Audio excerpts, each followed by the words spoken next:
Dan saya betul-betul merasa inilah arti toleransi sesungguhnya. Ketika ibu angkat saya, seorang Katolik, bangun tiap malam menyiapkan sahur, menyiapkan bekal untuk saya berbuka puasa, dan bahkan pada saat hari Lebaran, Lera mengantarkan saya naik mobil 3 jam hanya untuk ke masjid dan bisa sholat Idul Fitri di sana. Shalom bagi kita semua dimanapun kita berada saat ini, kiranya kita semua tetap berada dalam keadaan sehat dan apapun yang merupakan aktivitas kita sepanjang hari ini, kiranya Tuhan Yesus memberkati. Dan kembali berjumpa lagi di channel kita ini, yaitu Zemayan Yasin. Terima kasih buat teman-teman semua dan juga para sahabat yang sudah mendukung perkembangan channel ini dengan setia. Dan kiranya kita tetap menggunakannya untuk menjadi berkat bagi semua orang. Nah teman-teman, pada video kali ini saya membagikan kepada kita semua kesaksian dari Najwa Shihab, di mana ketika dia merasakan kasih Kristus lewat keluarga Kristen atau lewat keluarga yang beragama Kristen Katolik, dan itu tidak lain merupakan orang tua angkatnya yang ada di Amerika, yang dimana tempatnya itu jauh dari kota ya. Dan kita akan menyaksikan bagaimana pengalamannya bersama dengan keluarga atau orang tua angkatnya yang beragama Kristen. Kita simak videonya yang berikut ini.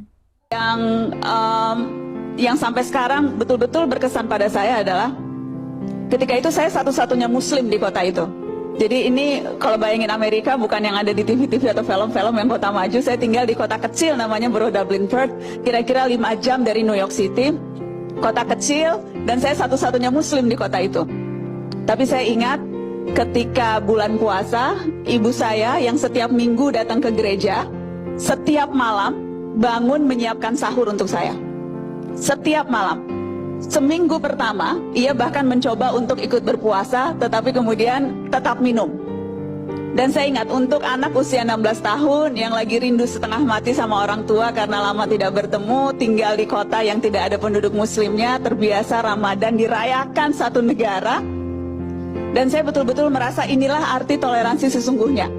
Ketika ibu angkat saya, seorang Katolik, bangun tiap malam menyiapkan sahur, menyiapkan bekal untuk saya berbuka puasa, dan bahkan pada saat hari Lebaran, Lera mengantarkan saya naik mobil 3 jam hanya untuk ke masjid dan bisa sholat Idul Fitri di sana. Jadi di usia 16 tahun itu, sekali lagi saya jadi percaya bahwa ya, toleransi itu tidak bisa sekedar diajarkan atau diucapkan, tapi harus dirasakan. Dan pengalaman menjadi minoritas itu betul-betul rasanya menggembleng saya untuk selalu belajar bertenggang rasa dengan orang yang berbeda. Nah, jadi itu dia videonya teman-teman ya. Apa yang sudah disaksikan oleh Najwa Shihab itu adalah pengalamannya bersama dengan orang tua angkatnya yang beragama Kristen Katolik. Dan ketika dia tinggal di tengah-tengah yang mayoritas Kristen teman-teman, dia merasakan bagaimana kasih Kristus lewat keluarga-keluarga orang-orang yang beragama Kristen, yang tidak lain itu adalah orang tua angkatnya. Dan dia menceritakan bagaimana kasih mereka kepada Najwa Shihab ketika dia puasa, ketika dia melakukan ibadahnya. Bahkan tidak ada pemaksaan untuk Najwa Shihab untuk ikut atau harus ikut ke gereja. Tetapi mereka membebaskan dia, membiarkan dia untuk melakukan ibadah sesuai dengan agama yang dianut oleh Najwa Shihab. Dan itu luar biasa. Ketika orang tua angkatnya itu mengerjakan segala sesuatu dan menyediakan segala sesuatu untuk Najwa Shihab, itu dilakukan secara tulus dan itu tidak ada bersungut-sungut. Dan itu yang disaksikan oleh Najwa Shihab. Kenapa orang Kristen begitu melakukan hal yang demikian kepada orang yang berbeda agama? Karena di dalam Matius 22 ayat 37 sampai 39, di sana Yesus mengatakan, jawab Yesus kepadanya, kasihilah Tuhan Allahmu dengan segenap hatimu dan dengan segenap jiwamu dan dengan segenap akal budimu. Dan kemudian Yesus melanjutkan, dia mengatakan, kasihilah sesamamu manusia seperti dirimu sendiri. Dan itu wajib harus dilakukan itu oleh orang Kristen. Karena dalam kedua hukum kasih ini, disitulah tergantung seluruh hukum Taurat. Dan kasih adalah undang-undang dasar kerajaan Allah.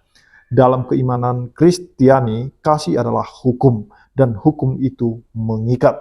Jadi itu sebabnya kenapa orang Kristen selalu mengasihi siapapun. Karena nilai kasih itu ditingkatkan oleh Yesus Kristus. Kalau hukum Taurat mengatakan, kasihilah sesamamu manusia dan bencilah musuhmu. Tetapi Yesus meningkatkan atau menaikkan level kasih itu. Dia berkata, kasihilah sesamamu manusia, berdoalah bagi orang yang menganiaya kamu, dan kasihilah musuhmu, atau berdoalah bagi musuhmu. Dan itu luar biasa. Hukum kasih yang pertama adalah hukum supaya umatnya mengasihi Allah, dan ini bukannya kasih sayang mendalam kepada pribadi Allah, melainkan lebih merupakan perintah kesetiaan. Dalam bahasa Ibrani, kata itu ditemui dalam surat perjanjian kuno, di mana seorang raja yang ditaklukkan diperintahkan untuk mengasihi, artinya setia kepada maharajanya. Yang kedua adalah hukum supaya umatnya mengasihi sesamanya manusia.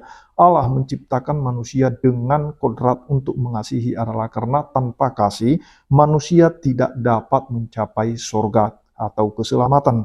Begitu pentingnya kasih ini, sehingga Rasul Yohanes mengatakan, barang siapa tidak mengasihi, ia tetap dalam maut. Itu dalam 1 Yohanes 3 ayat 14b.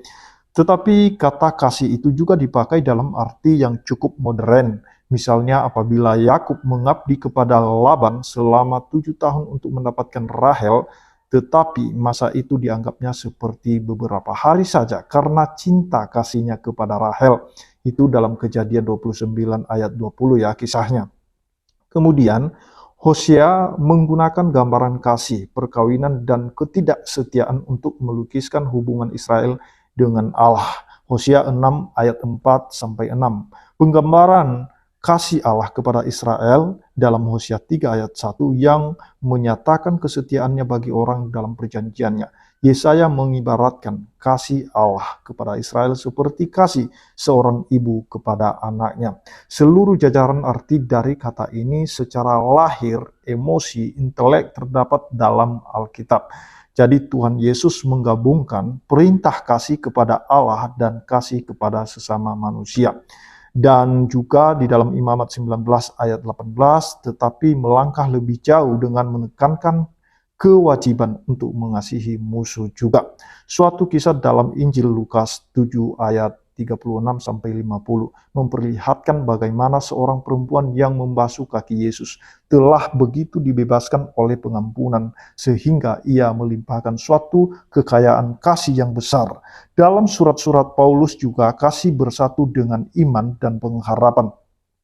Kasih itu bukan suatu kasih usaha manusia dan oleh karena itu bukan alasan untuk membanggakan diri. Pengorbanan Kristus di salib adalah tanda tertinggi dari kasih Allah. Oleh karena itu gaya hidup Kristen harus berteladan padanya. Ini adalah buah iman dan mencakup kepedulian khusus bagi anggota persekutuan yang lebih lemah atau sesama manusia yang lemah. Kasih adalah pokok utama dalam tulisan Yohanes dan kasih timbal balik antara Bapa dan Anak harus tercermin dalam kehidupan para murid Yesus atau pengikut-pengikut Yesus atau orang-orang yang percaya kepada Yesus, karena Yesus terlebih dahulu sudah memberikan teladan bagi kita bagaimana harus mengasihi orang yang di luar Israel sekalipun Tuhan Yesus kasihi, seperti pertemuannya kepada orang Samaria di sumur Yakub. Itulah sebabnya sampai sekarang kenapa orang Kristen harus mengasihi, karena itu sudah keharusan dan itu tanda bahwa kita mengenal Allah.